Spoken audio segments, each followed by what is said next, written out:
নমস্কার বন্ধুরা, আমি অরিন্দিতা আপনাদের সকলকে স্বাগত জানাই। আজকের আমি দুর্দান্ত স্বাদের টমেটো চিপস আপনাদের সাথে শেয়ার করব। আর এই টমেটো চিপস আপনারা বানিয়ে বেশ কিছুদিন স্টোর করতে পারেন, খেতে অসাধারণ হয়।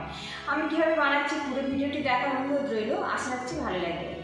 আজকে রেসিপির জন্য এখানে আমি পাকা টমেটো নিয়েছি, আর এখানে আমি 3টে টমেটো ব্যবহার করব। আপনারা চাইলে কম বেশি করে নিতে পারেন। এখানে আমি গ্রেটার রেখেছি, গ্রেটারের সাহায্যে টমেটো আমি গ্রেট করে নেব। আপনারা চাইলে এই টমেটো কিন্তু মিক্সিতে দিয়েও পেস্ট বানিয়ে নিতে পারেন।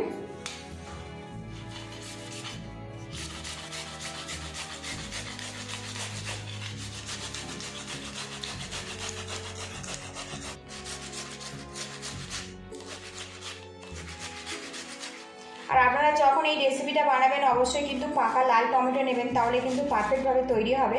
একটা টমেটো আমার গ্রেট হয়ে গেছে, বাকি দুটো আমি টমেটো এইভাবে গ্রেট করে নেব। তো দেখুন,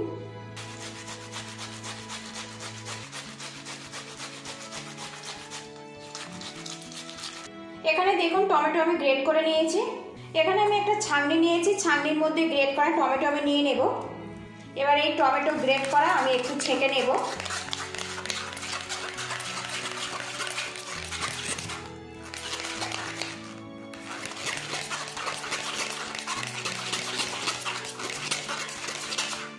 টমেটো পেস্ট আমি ছেঁকে নিয়েছি, আর এই যে দানাগুলো আছে এবার এগুলো আমি ফেলে দেব।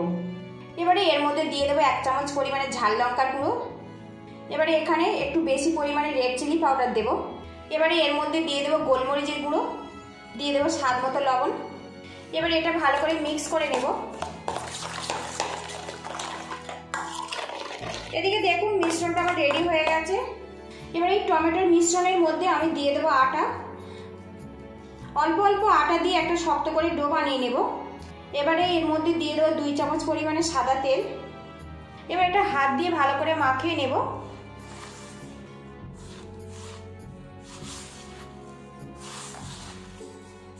আর বন্ধুরা, এর মধ্যে কিন্তু কোনো রকম জল ব্যবহার করা যাবে না। টমেটো পেস্টের মধ্যেই কিন্তু আটাটা ভালো করে মাখিয়ে নিতে হবে। আর এই আটাটা কিন্তু একটু শক্ত করে মাখাবেন। তো দেখুন আটার কালারটা কিন্তু পুরোপুরি একদম লাল হয়ে গেছে। এদিকে দেখুন আটা আর টমেটোর পেস্ট দিয়ে আমার কিন্তু ডোটা রেডি হয়ে গেছে। এবার একটু সাইড করে দেবো। আর এখন দেখুন ডোটা খুব বেশি কিন্তু নরম নয়, আবার খুব বেশি কিন্তু শক্ত নয়। এইভাবে কিন্তু ডো রেডি করে নিতে হবে। টমেটো চিপসের জন্য একটা স্পেশাল মশলা বানাবো। তার জন্য এখানে আমি একটা কাঁচের বোল নিয়েছি। এই বোলের মধ্যে দিয়ে দেবো 1.5 চামচ পরিমাণে রেড চিলি পাউডার। এর মধ্যে 1 চামচ পরিমাণে গোলমরিচের গুঁড়ো, দিয়ে দেবো 1.5 চামচ পরিমাণে ম্যাগি মশলা। এবারে এর মধ্যে দিয়ে দেবো 1.5 চামচ পরিমাণে চাট মশলা। এবারে এর মধ্যে দিয়ে দেবো বিট লবণ। লবণটা আপনারা স্বাদ মতো দেবেন। এটা ভালো করে মিক্স করে নেব। আর বন্ধুরা, স্বাদ বাড়ানোর জন্য আপনারা কিন্তু বিভিন্ন রকম মশলা এখানে ব্যবহার করতে পারেন। দেখুন মশলাটা আমি কিন্তু ভালো করে মাখিয়ে নিয়েছি। এবার এটা আমি সাইড করে দেব। কিচেন স্ল্যাবের ওপরে আমি টমেটো চিপসের ডোটা নিয়েছি, একটু হাত দিয়ে ভালো করে মাখিয়ে নেব।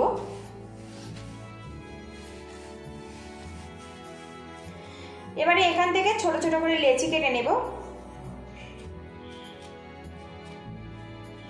দুটো লেচি আমি সাইড করে দিলাম।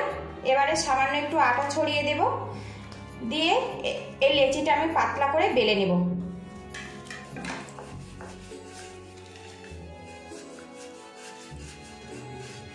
এদিকে দেখুন চিপসের রুটিটা কিন্তু আমি পাতলা করে বেলে নিয়েছি। এইভাবে পাতলা করে বেলে নিতে হবে। এখানে আমি একটা কাঁটা চামচ নিয়েছি, এই রুটির গায়ে এইভাবে ছিদ্র করে দেব। এদিকে দেখুন কাঁটা চামচ দিয়ে রুটিটা ভালো করে ছিদ্র করে নিয়েছি। এখানে আমি একটা ছুরি রেখেছি, একটু চওড়া করে স্লাইস করে কেটে নেব।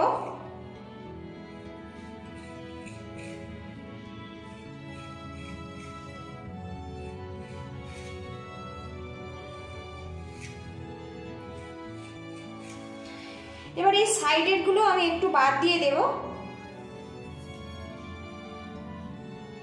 আর এগুলো একটু সাইড করে দেব। একটা স্লাইস নিয়েছি, আর এখানে ছুরি নিয়ে একটু কোনাকুনি ভাবে আমি কেটে নেব। তো দেখুন এইভাবে কেটে নেব।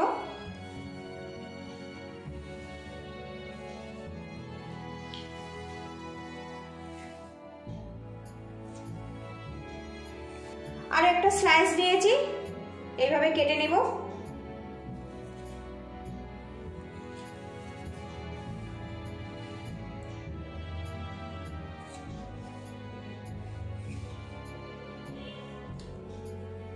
আর বন্ধুরা এইভাবে সব কটা টমেটো চিপস আমি কেটে নেব।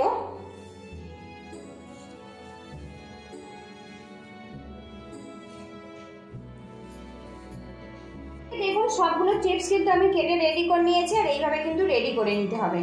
চিপসগুলো ভাজার জন্য কড়াইয়ের মধ্যে তেল দিয়েছি, আর এই তেলটা আমি হালকাভাবে গরম করে নেব। এদিকে তেলটা গরম হয়ে গেছে, এর মধ্যে আমি টমেটো চিপসগুলো দিয়ে দেব। আর এই টমেটো চিপস দেওয়ার পরে কিন্তু গ্যাসের রেটটা একদম লো টু মিডিয়ামে রাখতে হবে, রেখে এগুলো ধীরে ধীরে ফ্রাই করতে হবে, তাহলে এগুলো কিন্তু অনেক বেশি খাস্তা আর মুচমুচে হবে। বেশ কিছুটা চিপস আমি দিয়েছি, বেশ কিছুক্ষণ চিপসগুলো আমি ভেজে নিয়েছি। এবার এগুলো আমি উল্টে পাল্টে দেবো, আর এগুলো আমি ধীরে ধীরে ফ্রাই করে নেব। মাঝে মাঝে চিপসগুলো একটু উল্টে পাল্টে দেবো। এদিকে দেখুন টমেটোর চিপসগুলো আমি মুচমুচে করে ফ্রাই করে নিয়েছি। এবারে আমি তেল ঝারিয়ে তুলে নেব। এবারে এখানে আমি একটা প্লেট নিয়েছি, প্লেটের ওপরে টমেটো চিপসগুলো আমি নিয়ে নেব। এবার এই চিপসের মধ্যে যে মশলাটা আমি রেডি করে নিয়েছিলাম ছড়িয়ে দেব। এইরকম গরম অবস্থাতেই কিন্তু মশলাটা ছড়িয়ে দিতে হবে, তাহলে গায়ে ভালো মতো মশলাটা আটকে যাবে। মশলাটা দিয়ে কিন্তু আমি ভালো করে মাখিয়ে নিয়েছি। আবার ওই তেলের মধ্যে বাকি চিপসগুলো আমি ফ্রাই করে নেব। আর বন্ধুরা ভিডিওটি ভালো লাগলে একটা লাইক দিয়ে দেবেন, আর চ্যানেলে নতুন হয়ে থাকলে চ্যানেলটিকে সাবস্ক্রাইব করার অনুরোধ রইল। সবগুলো চিপস আমি এইভাবে ফ্রাই করে নেব।